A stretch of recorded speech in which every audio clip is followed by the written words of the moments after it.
I think New York opening up there's still such a large volume of people, I think on the East Coast, and I say this as a very proud East Coaster, who still think of cannabis as a theoretical concept or some sort of like hippy-dippy thing that like the Californians and sort of, Pacific coastal people are doing. Yeah, versus this is here, this is a big industry, this is a product that is incredibly medicinally beneficial, a product that is way healthier than alcohol on the social side, and a product that, like most of the things they've been educated on, it makes you stupid or it lowers your IQ or it makes you lazy, just isn't true. Yeah, it's a sophisticated, actually, like substance. It's becoming more and more so. It is. So I'm excited to see that mindset become real here in New York. Well, so I think what a CEO is, to some degree, is shaped by the industry, the company, the size of the company. But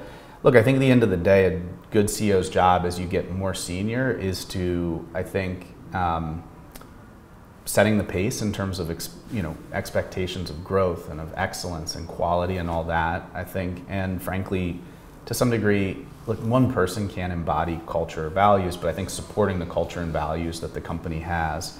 And so I view a lot of the role of a good CEO is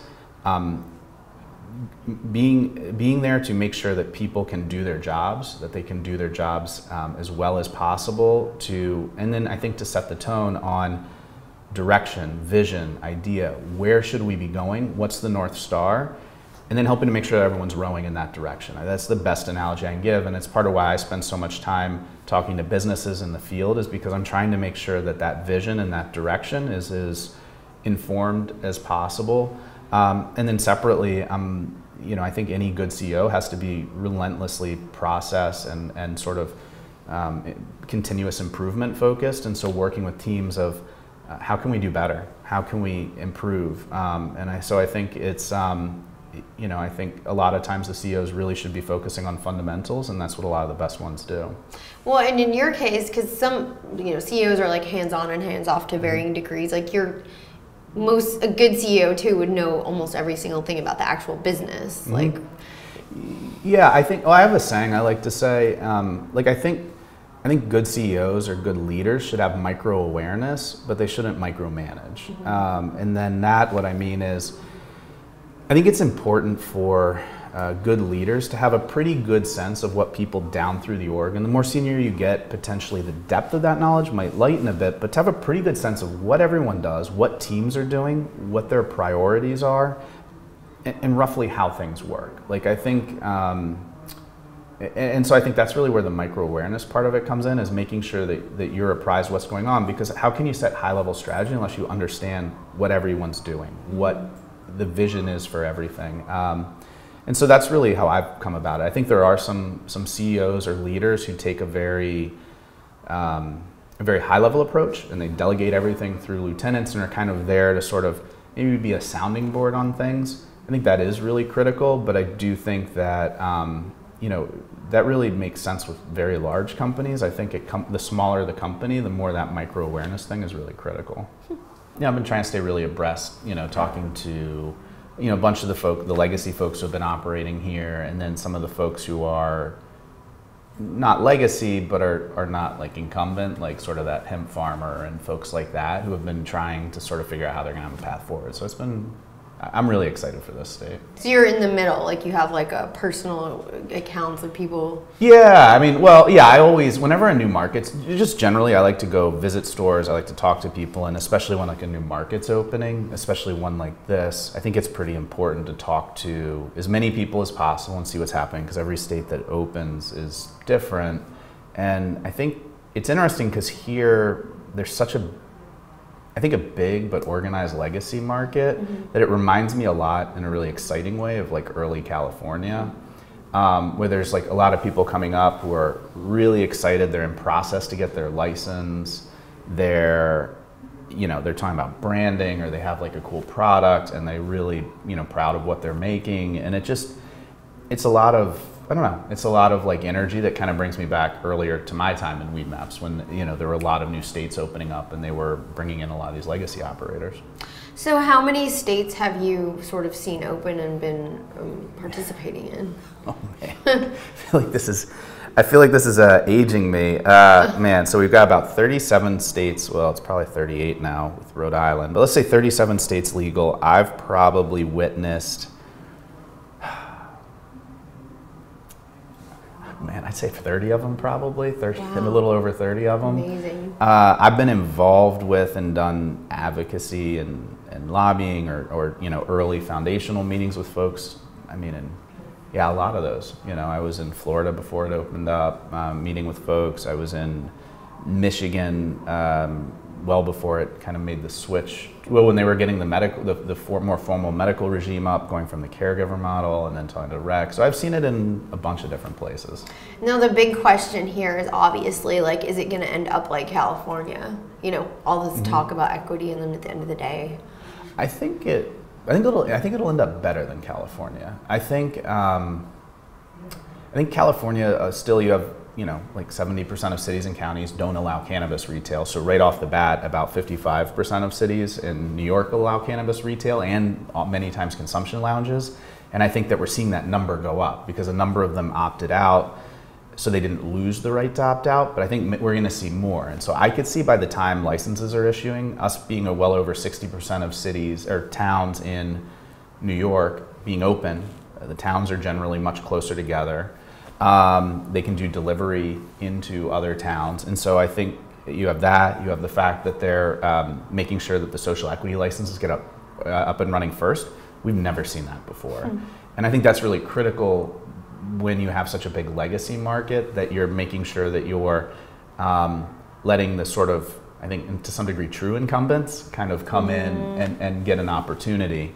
And so I think when you add that all up, and I think that have cities and towns. I've talked to folks in upstate areas like Rochester and places like that, where the cities are on board and are like, well, we want to get industry going here. We want to get jobs going. And I think that's really widespread, amazing. And in California, you had cities that voted over 70% on Prop 64 for adult use legalization that banned cannabis licensing.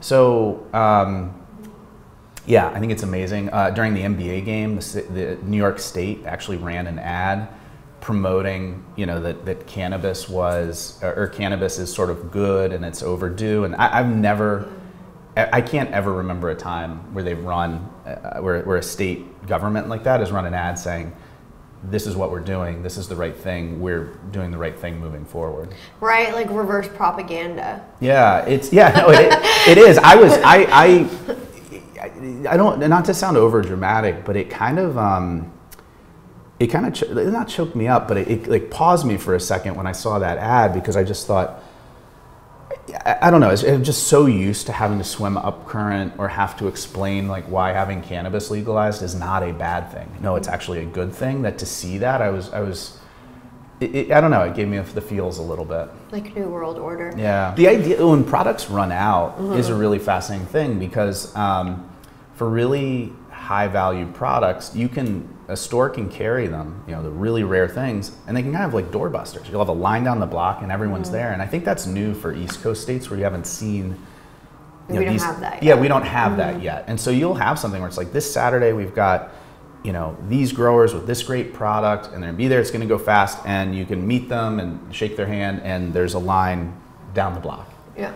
And so I think that's something that we are, have features that currently support that, but we're building out more to support that, where, how do you do that kind of doorbuster, limited time stuff, or effectively communicate to people that you need to get down here right now because there's something really cool. Tell us a little bit about like your media side. So there's the tech side and all of the software and things that you're offering in the platform, but there's a large, like you guys do daily content. I don't know if it's daily, but blog posts, and then like the video we spoke about with Can, and with kind of the... So I think it's a real testament to the team, because actually the amount that we spend on media is quite small, but we just, I think, have good reach, good distribution. Good content. And and we try, and I think that's the other thing, is we've 14 years of experimentation, I think, makes us able to make content that, I don't want to be too out, but I think content that generally resonates and feels authentic, because we've been doing this for a long time. It's like on the pulse, cultural content. Yeah, and we don't need to have 10 people to figure that out. And so I think generally on our content side, it's pretty nimble. I think because we do have presence physically with people in many states, we're trying to sort of present what's happening in different places. It's not just a single state industry anymore. And then with things like Can, I mean, that was really a collaboration where, that was really their campaign, and we were happy to just sort of support it and be a part of it. And so, and then help with, channel distribution and helping it get more reach. And I have to say, I mean, it was a fantastically sort of produced ad that they put together. The creative, the way it looked was really well done. And you guys are sort of like determinedly, standing by Pride and wanting to support LGBTQ. Yeah. Well, yeah, I think the other thing that's important to remember with that, because I think, look, you have red states opening, you have blue states opening. The industry, as much as, the industry is not homogenized in terms of political and worldviews and everything else, but I think that we as an organization are very big supporters of the LGBTQIA community. We have a lot of employees who are part of that community, but more than that, I think look, people don't remember it quite as well as they should, but a lot of the rise of the legal cannabis industry has its roots in the San Francisco community, the AIDS crisis, that sort of thing, when it was being used for palliative care and to help people who didn't have anything else that they could afford that was helping them with sort of being the ravages of HIV and AIDS. And so I think the thing that's really cool is Can is LGBTQ founded, and I think is just really at the forefront of sort of companies that have LGBTQ founders who are building these really great inclusive cultures, and so they were a natural partner. And let's be honest, it's a great product too. Yeah, it really is. Yeah, unfortunately you can't buy it in New York yet, but yeah. You get it in Massachusetts. Yeah, exactly. Yeah, and and I think the way that they've done the branding and everything else. But yeah, no, we as a company, I think when we had the opportunity to kind of partner with them, we jumped at the chance. And yeah, I think we're still at a time with everything that's going on where I think it's important to show the support. Yeah, definitely. And then you guys recently launched the show with Killer Mike and Vice. It launched. Yeah, Tumbleweeds. Tumbleweeds. How's that going? And it was great. I mean, the reception, the reach from it, and for us with that, a big part of that. So look, there's really two aspects to how we think about marketing who we are and reaching folks, or maybe even three. But on one side, it's we need to reach consumers. We need to let them know there is an online marketplace for cannabis through which you can safely place orders with licensed cannabis businesses. That is, frankly, kind of a mind-blowing concept. And we do something like Tumbleweeds, and we really focused on East Coast states or states that were a bit newer, like Illinois. It's really educating consumers around there's a culture, there's a history to cannabis, but then also there's a Weedmaps marketplace. Here's who we are. It's really easy to find and buy cannabis because that's such a novel concept, especially in newer states. And then obviously that differs from, there's a bunch of very, maybe I'll say dry kind of WM business kind of marketing that's focused on enterprise solutions and this, and obviously, that's a separate category. Do you think you guys will ever include like mushrooms or psychedelics? I would put it this way, never say never, but there's so much work to do that in terms of the marketplace, in terms of the SaaS tools. We have such a long, we probably have a 3-year roadmap of stuff we would like to do, that the faster we can get to that, I think the better. And so I'm really about focus, and I think at some point there will be an interesting opportunity there. But I also think that I think people are, in my view, misunderstanding how advanced psychedelic legalization is. I would liken it to sort of like where cannabis was in the early 90s coming into Prop 215 versus I think people are thinking it's sort of like the 2010 and beyond incarnation where it was leading into Prop 64. And I just think it's at a much earlier stage of evolution where we're seeing these kind of forward-thinking cities legalize, but that's a far cry from state legalization. It's a far cry from, business licenses being issued and things like that. And what would that strain be for you? That was my question. What would the strain be for me? If you got like that alert on your phone that was just like pumped, that you got pumped about, what strain would that be for? So I think, so early on when I came to Weedmaps, there was a fantastic grower introduced me to this cut he had called Golden Pineapple. and I've always loved like golden pineapple, and it's something that I just haven't really seen that much since then. But it was just, it smelled great. It was like a really unique kind of like daytime sativa, and I've always just had a soft spot for that strain. So that would be what would get me up and going.